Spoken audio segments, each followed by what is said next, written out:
उपचुनाव संपन्न हुए, लेकिन उपचुनाव संपन्न होने के साथ ही अब बात इस पर हो रही है क्या जो लोग हार गए उनके साथ भीतरघात हुआ है। यानी जाहिर है कि चुनाव से चुनाव तक, तो यही हमारा मुद्दा है और इस मुद्दे पर हम बात करेंगे। लेकिन समझ लेते हैं, दरअसल शिवराज सरकार में मंत्री रहे और चुनाव में हारने वाले एंदल सिंह कंसाना, इमरती देवी, गिरिराज दंडोतिया, कुछ ऐसे नाम हैं जो हार गए। उसमें एक रघुराज कंसाना का नाम भी है, वो भी चुनाव हारे हैं। लेकिन जब चुनाव हारे हैं तो फिर तैयारी एडजस्टमेंट की शुरू हो गई है और सबको लगने लगा है कि हमारा पुनर्वास होगा कहां।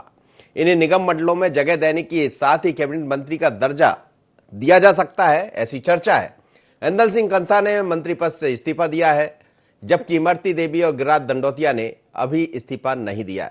बसपा विधायक रामबाई अलग अपना एक राग अलाप रही, कह रही हैं कि भाजपा से अगला चुनाव लड़ने की इच्छा जता रही और ये भी इच्छा जता रही क्या उन्हें कहीं निगम मंडल में कोई जगह मिल जाएगी, कोई एडजस्ट कर पाएगा। तो ऐसी तमाम तरह की कवायदों के बीच ये भी चर्चा बड़े जोरों पर है कि बात हम बाकी अन्य नेताओं की करें तो रघुराज कंसाना आज भारतीय जनता पार्टी के दफ्तर पहुंचे और दफ्तर पहुंचे तो उनका दर्द भी छलका और एडजस्टमेंट कहां किया जाएगा उस पर भी उन्होंने क्या कहा, जरा सुनिएगा।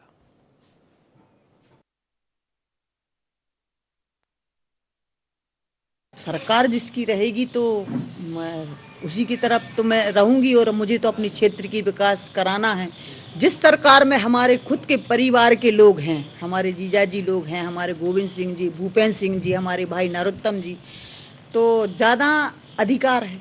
बीजेपी से ही लड़ेंगे क्योंकि हमारे जीजाजी हैं जो गोविंद सिंह जी हैं, भूपेंद्र सिंह जी हैं, दोनों लोगों ने, जीजाजी लोगों ने बोला है कि आप भी आ जाओ, तो उनका आदेश जिस दिन मिलेगा मैं बीजेपी में।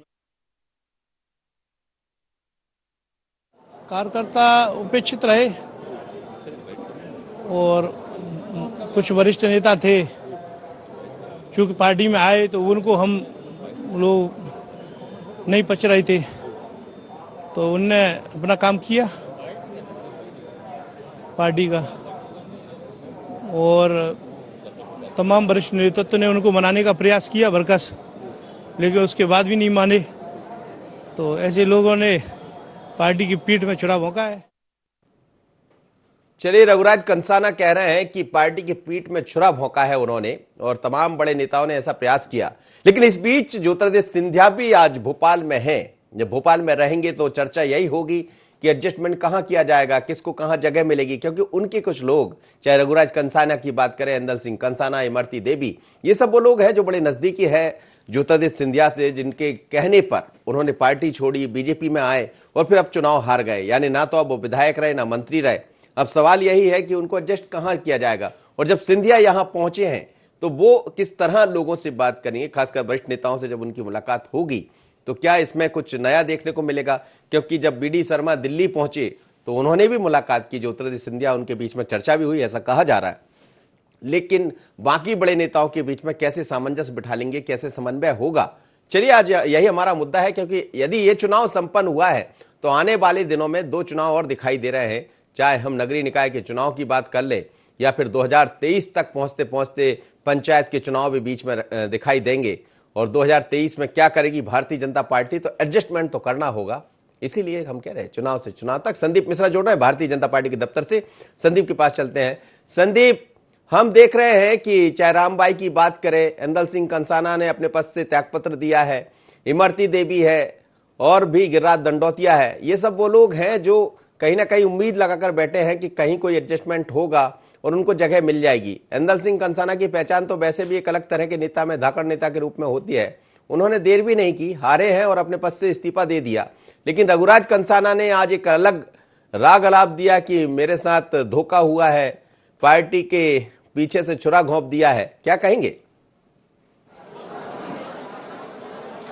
बिल्कुल, अब धीरे धीरे करके आवाज तो उठनी शुरू हो गई है। 3 मंत्री हारे हैं और उसके अलावा जो अन्य भी हारे हैं उन्होंने भी धीरे धीरे करके अपनी जुबान खोलना शुरू कर दिया है। और सीधे तौर पर उन्होंने जो भाजपा के वरिष्ठ नेता रहे, पूर्व हारे हुए नेता रहे और जो कार्यकर्ता हैं उन पर उन्होंने दोषारोपण करना शुरू कर दिया है। जिसमें कि गिरिराज दंडोतिया की भी बात करें, कंसाना की बात करें, इन सभी नेताओं ने करीब करीब अब इनका जो गुस्से का ठीकरा है वो धीरे धीरे अब भाजपा के कार्यकर्ताओं पर फूटने लगा है। आज कुछ बीजेपी कार्यालय में जिस तरह से यहाँ पर कार्यशाला का आयोजन किया गया है तो सारे नेता यहाँ पर जुटे हैं, तो एक एक करके जिस तरह से वो निकल रहे हैं और उनका कहीं न कहीं उनकी जो खीज है हार की वो एक एक करके अब यहाँ निकलने लगी है। उनका अंदर का जो दर्द है वो भी फूटने लगा है और अब धीरे धीरे करके वो सीधे नाम भी लेने लगे। यहाँ तक कि पूर्व मंत्री रुस्तम सिंह का भी नाम आया है कि उन्होंने भी हराने की कोशिश की है। तो इस तरह से बातें तो अब धीरे धीरे करके खुलनी शुरू हो गई है। जी, लेकिन संदीप, जो आप कह रहे हैं कि कई नेताओं के नाम भी लेना शुरू कर दिया, स्वाभाविक है, जो हारेगा तो उसका डबल तरह का दर्द है।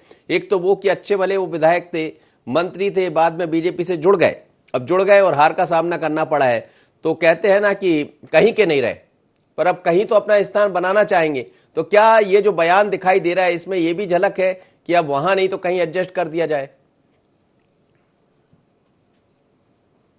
बिल्कुल, देखिए ये जो बयान है तो कहीं न कहीं पार्टी में दबाव बनाने की एक रणनीति है, क्योंकि सारे सुलझे हुए नेता हैं, कई बार चुनाव लड़े हैं, कई बार जीते हैं, हारे भी हैं, तो सब सुलझे नेता हैं। इनको मालूम है कि पार्टी में किस तरह से दबाव बनाना है, क्या रणनीति अपनानी है, तो वो और मंच की तलाश में रहते हैं। क्योंकि आज जिस तरह से भारतीय जनता पार्टी में कार्यशाला का आयोजन किया गया है, यहाँ तक कि निगम मंडल तक के कार्यकर्ताओं को यहाँ पर आमंत्रित किया गया है। करीब 500 से 1000 के आसपास कार्यकर्ता भारतीय जनता पार्टी के आज यहाँ पर जुटे हैं। नगरीय निकाय की भी तैयारी चल रही है, पंचायत की भी तैयारी चल रही। भारतीय जनता पार्टी बूथ स्तर तक तैयारियां अपनी मजबूत कर रही है। तो उन सब चीजों को देखते हुए यहाँ पर जो नेता पहुंचे हैं, जिन्होंने अभी उपचुनाव में हार का स्वाद चखा है, तो उनका अब यहाँ पर दबाव बनाना लाजमी भी है। क्योंकि ज्योतिरादित्य सिंधिया भोपाल में है और ज्योतिरादित्य सिंधिया जब भोपाल में है और भाजपा के अन्य बड़े बड़े नेता भी इस समय पर भोपाल में है, तो इस बात में कोई शक नहीं कि उनकी जो रणनीति है तो अब आगे की ओर बढ़ रही है। यानी कि अब सरकार की ओर से कहीं न कहीं हाथ धो चुके हैं, तो अब उनको ये उम्मीद है कि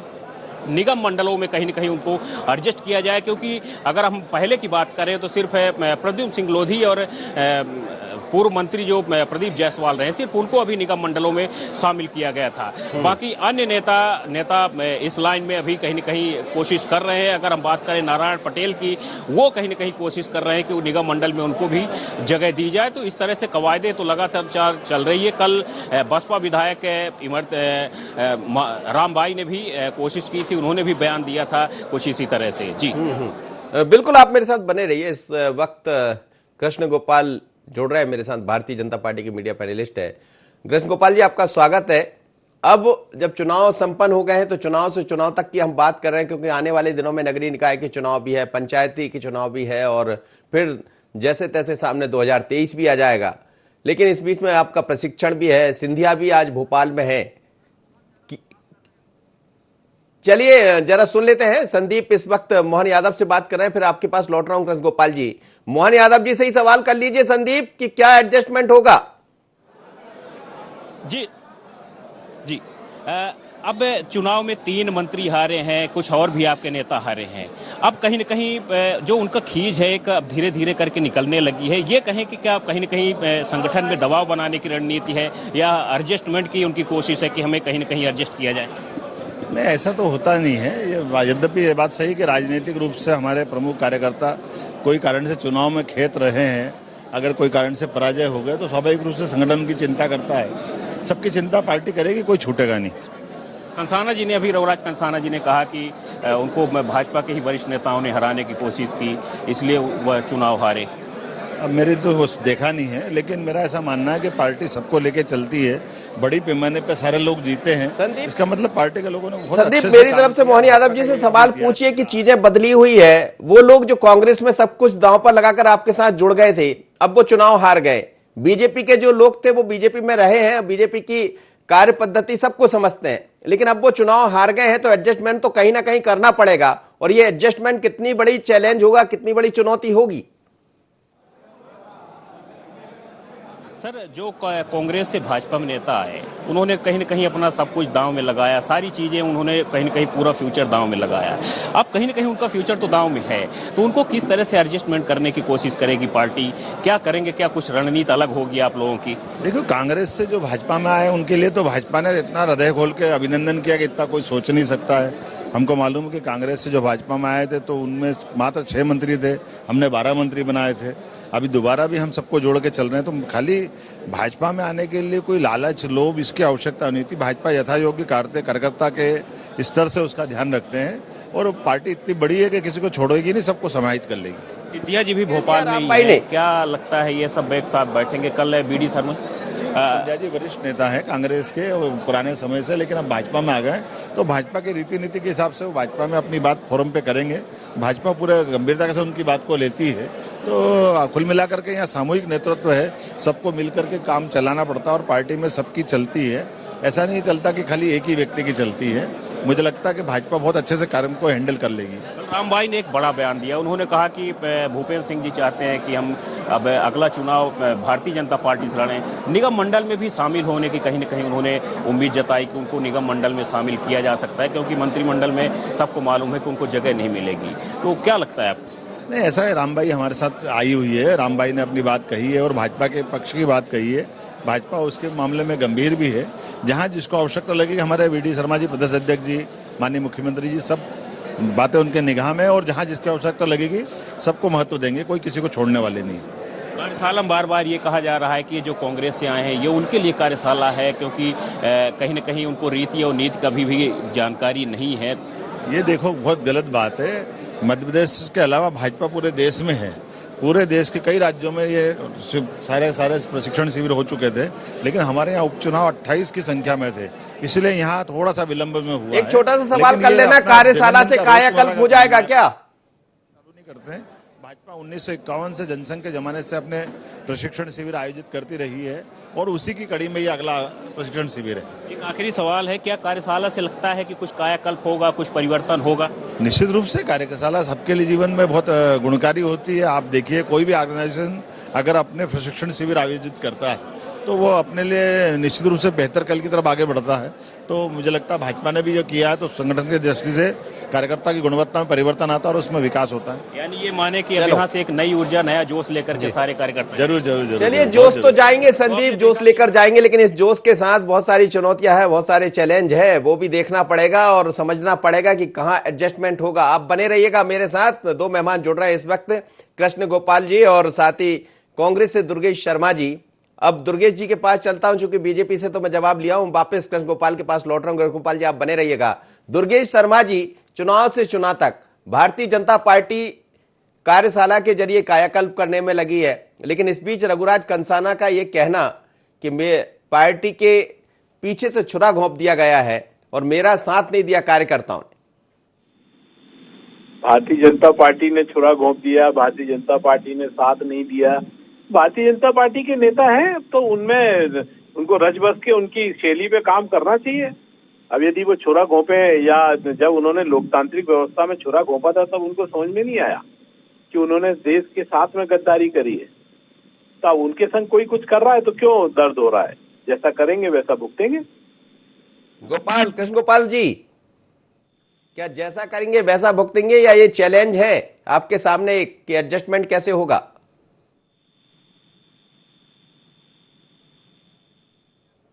चलिए, कृष्ण गोपाल जी के पास भी हम चलेंगे। और दुर्गेश जी, जो आप कह रहे हैं, लेकिन इस बीच में तमाम तरह की खबरें आ रही है। रामबाई कह रही हैं कि मैं भी बीजेपी के साथ हूं, कांग्रेस ने भी मेरे साथ बहुत अच्छा किया था, बीजेपी भी बहुत अच्छा करेंगी। निगम मंडल की बात कर रही, बीजेपी से चुनाव लड़ने की बात कर रही। सियासत में ये सब बदल कैसे जाता है? स्वार्थ की राजनीति हो रही है आज की डेट में देश में, व्यक्तिगत स्वार्थ की। देश के लिए, समाज के लिए, राष्ट्र के लिए कोई राजनीति या सामाजिक कार्य में नहीं लिप्त है, क्योंकि जिनके साथ में हैं उनका इतिहास है। जिस दिन से वो अस्तित्व में आए हैं तब से उनका इतिहास है कि वो सिर्फ और सिर्फ स्वार्थ के लिए अस्तित्व में है। जी जी, इसीलिए आज उनके साथ जो है वो स्वार्थ के लिए ही अपनी बात कर रहे हैं। इसमें कोई दुराव छुपाव नहीं है। जिस शैली में या जिस घर में जाके आप रहेंगे, जैसा अन्न खाएंगे, वैसी वाशी बोली वाणी आपकी निकलेगी। ये सत्य है और वही वाणी निकल रही है। बिल्कुल। चलिए, आपका कहना ठीक है, चूंकि आप विपक्ष में हैं और आपके पास से लोग गए हैं तो आप यही कहेंगे और कहना भी चाहिए। लेकिन संदीप के पास चलता हूं। संदीप मिश्रा, भारतीय जनता पार्टी में तमाम तरह के लोग पहुंचे हैं, सिंधिया भी आज भोपाल में हैं, तो क्या सिंधिया के आने के बाद ये जो एडजस्टमेंट का सवाल है ये खड़ा होगा? चलिए कृष्ण गोपाल मेरे साथ जुड़ रहे हैं। कृष्ण गोपाल जी, ये एक तो रघुराज कंसाना का ये कहना कि मेरे साथ धोखा हुआ है और अपने ही बल्कि रुस्तम सिंह का नाम भी उनने ऑफ द रिकॉर्ड ले दिया है, ये सब चीजें आगे चलकर चैलेंज में दिखाई देगी और एडजस्टमेंट कैसे होगा? भारतीय जनता पार्टी के लिए प्रत्येक कार्यकर्ता बड़ा महत्वपूर्ण होता है और इंदल सिंह कंसाना जी तो भारतीय जनता पार्टी की सरकार बनाने के लिए मध्य प्रदेश में कांग्रेस के शासन से जनता जनार्दन को मुक्ति दिलाने के लिए भारतीय जनता पार्टी में आए थे। निश्चित तौर पर जो चुनाव के परिणाम हैं वो उनके अनुकूल नहीं रहे हैं, लेकिन भारतीय जनता पार्टी की हमारा संगठन और भारतीय जनता पार्टी उनकी योग्यताओं का सम्मान करते हुए कहीं ना कहीं उनसे काम लेगी। हमारे यहाँ किसी कार्यकर्ता को खुला छोड़ने की परंपरा नहीं है, रीति नहीं है, नीति नहीं है, कार्यकर्ता की योग्यता के अनुसार। और अब तो वो भारतीय जनता पार्टी के कार्यकर्ता हैं। निश्चित तौर पर हमारा संगठन विचार कर उनको उनकी योग्यता अनुसार दायित्व देगा और हर कार्यकर्ता के साथ यही व्यवहार संगठन करता है, चाहे इंदल सिंह कंसाना जी हो, चाहे मैं हूँ या अन्य कोई। ये बात रघुराज कंसाना ने कही है, इंदल सिंह कंसाना की तरफ से तो अभी कोई ऐसा बयान नहीं आया है। ये जरूर उन्होंने कहा था कि कुछ लोग मेरा साथ नहीं दे पाए, मैं कहीं धोखे में रह गया, लेकिन इसी तरह की बात रघुराज कंसाना ने बाकायदा आज कही है भारतीय जनता पार्टी के दफ्तर पहुंचकर।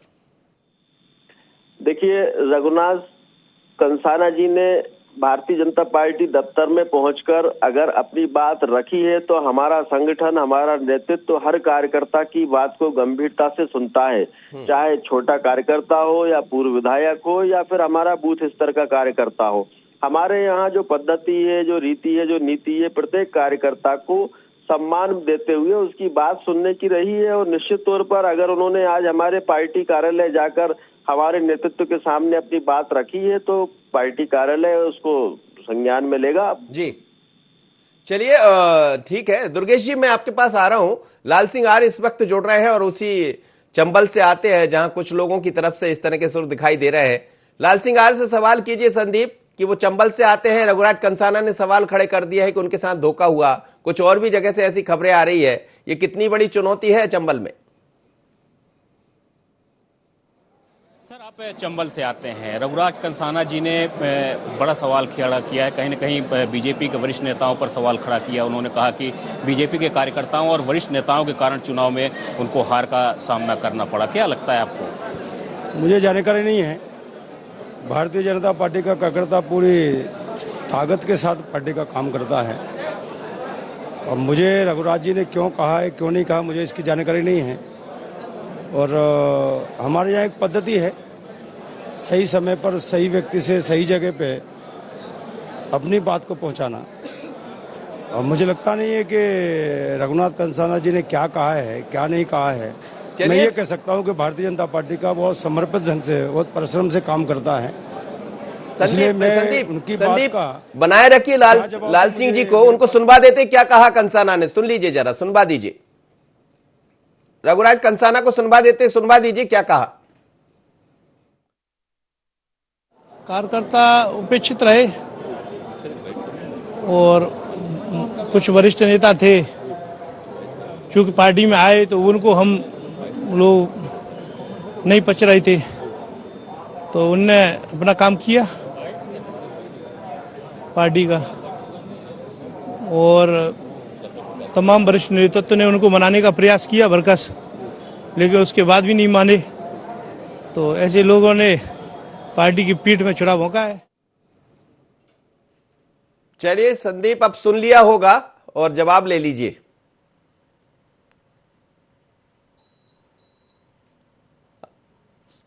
सुन पाए थे संदीप? सर, उन्होंने कहा तो है, तो अब क्या जी, तो क्या मानते हैं, इससे क्या होगा? मुझे पता ही नहीं है विषय क्या कहा है। विषय पता हो तब मैं उस पर कुछ बोलूंगा। उन्होंने कहा है और मुझे लगता है कि विषय के बाद ही बोलना उचित रहेगा। एडजस्टमेंट कैसे होगा?